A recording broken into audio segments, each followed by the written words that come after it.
கண்டிப்பா அது வந்த டைம்ல பயங்கர வைரல் ஆச்சு. அப்போ உங்களுக்கு பயங்கரமான என்ன சொல்றது? கால்ஸ் எல்லாம் வந்திருக்குமே உங்க ஃப்ரெண்ட்ஸ் கிட்ட இருந்தெல்லாம். யாராவது உங்கள பயங்கரமா ஏதாவது நீங்க ஒண்ணு எதிர்பார்த்தீங்கல்ல, இந்த பாட்டு வந்தோனே எல்லாரும் டென்ஷன் ஆகணும்னு. அப்படி டென்ஷன் ஆயி உங்கள திட்டினது யாராவது ஞாபகம் இருக்கா உங்களுக்கு? இல்ல எங்க வீட்லயே வந்து எதுக்கு இந்த விஷ பரீட்சை பண்ற அப்படின்னு கேட்டாங்க. ஆ.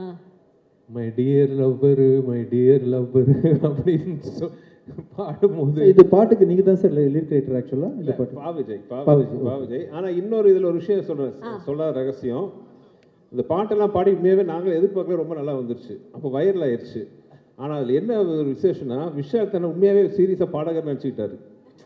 இன்னும் அவர் நினைச்சுக்கிட்டு இப்ப நேத்து கூட சொன்னாரு, சார் கண்டிப்பா பாருங்க ரிலீஸ் ஆனா பாட்டுக்கு ஒரு அவார்டு கொடுப்பாங்க அப்படின்ட்டு.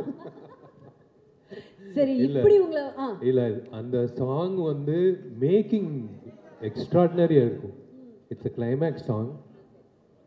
அது இப்போ காட்ட முடியாது சுந்தர் சார் சொன்னாரு. பட் இட்ஸ் அது என்ன சொல்றது, என்னையே நான் பெருமையா சொல்லிக்க கூடாது. சொல்லுங்க சார். எங்களுக்கு தேவை. எங்களோட ஆளெல்லாம் பாருங்க அங்க ஒவ்வொரு அங்கிளும் எப்படி வெயிட் பண்ணிட்டு இருக்காருன்னு.